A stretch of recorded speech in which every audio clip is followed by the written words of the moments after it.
So this filter says you can. Yes, I can. I would. I will. In my best capacity always. Yeah. So आज मैं बात करने वाली हूँ सूर्य अर्घ के बारे में। सूर्य अर्घ देना क्यों आवश्यक है, उससे पहले जान लीजिए कि क्यों और कैसे देना चाहिए।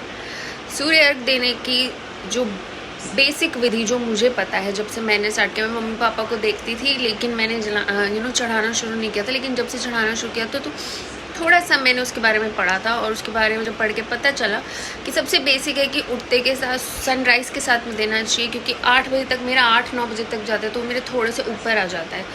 तो देने का जो सिंपल सा मेथड मुझे पता है, ज़्यादा तो तामझाम मुझे नहीं पता, क्योंकि मुझे ऐसा लगता है जो सच्चे मन से कर लिया जाए वो लग ही जाता है। तो बहुत ज़्यादा डिटेलिंग्स में तो मैं नहीं जाऊँगी, बट सूर्य अर्घ तांबे के बर्तन में ही दिया जाता है। उसके अलावा कोई और बर्तन यूज़ ना करें। उसमें अक्षत और रोली भी डाली जा सकती है, अक्षत यानी चावल, बट मैं सिर्फ पानी डाल। सो तांबे के बर्तन में ही दिया जाता है। कोई और बर्तन, कोई भी और प्रकार का बर्तन सूर्य अर्घ के लिए ना यूज़ करें। सेम गोज़ विद शिवलिंग में पानी देते वक्त तांबे के अलावा कोई और बर्तन नहीं होता है। तो शिवलिंग की पूजा के बारे में तो मैं करती हूँ, जिस तरह से मेरा आइडिया है वो तो मैं बाद में बताऊँगी। लेकिन अभी सूर्य अर्घ, तो सूर्य अर्घ इज़ ऑल्सो लाइक बहुत आपका साथ देता है। अगर आप उसको ढंग से करो तो ये आपके मेंटल स्ट्रेंथ पे बहुत वर्क करता है। ऑल्सो आपके पंच तत्व को बैलेंस करता है, पृथ्वी जल अग्नि वायु आकाश।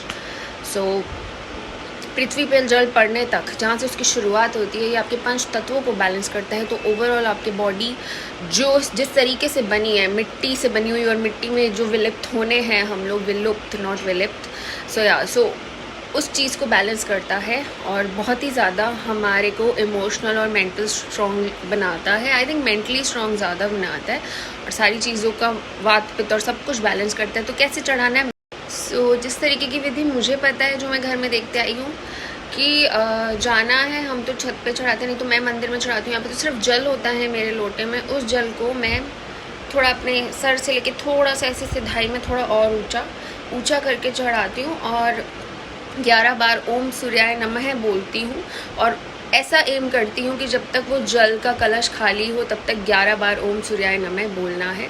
और उस जल से, गिरती हुई जल की धारा के थ्रू आपको you have to look into the sun, that gives the correct measurement, or that gives the correct profit to you, the one which is desired.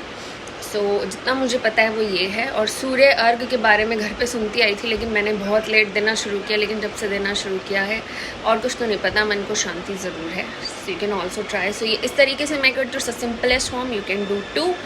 सिर्फ इस तरीके से करना है। सुबह आप नहीं दे सकते तो उसके अलावा कभी मत दीजिए। सुबह मतलब अगर 10-11 बजे तक, 11 बजे तक भी मैक्सिमम अगर कुछ लोग देते तो देते हैं, लेकिन 10 बजे तक आप, क्योंकि वो बिल्कुल यूँ आने लग जाता है सिधाई में, तो बहुत ज़्यादा लेट फिर उसको ना दें, क्योंकि फिर उसके उल्टे असर भी होने लग जाते हैं। तो बर्तन और किस तरीके से देना है वो आप याद रखिए। उसको ऐसे नहीं देना, उसको दोनों हाथों से उस लोटे को ऊपर करना है, सर से थोड़ा 5-6 इंच या 7 इंच की ऊंचाई पे, मुझे इंच हिसाब से तो नहीं पता, मैं थोड़ा सा ऊपर कर लेती हूँ। And then I give the water to the sun almighty. It really helps, everything has the thing attach with it. इस हर सब कुछ का बेनिफिट है अगर करो तो।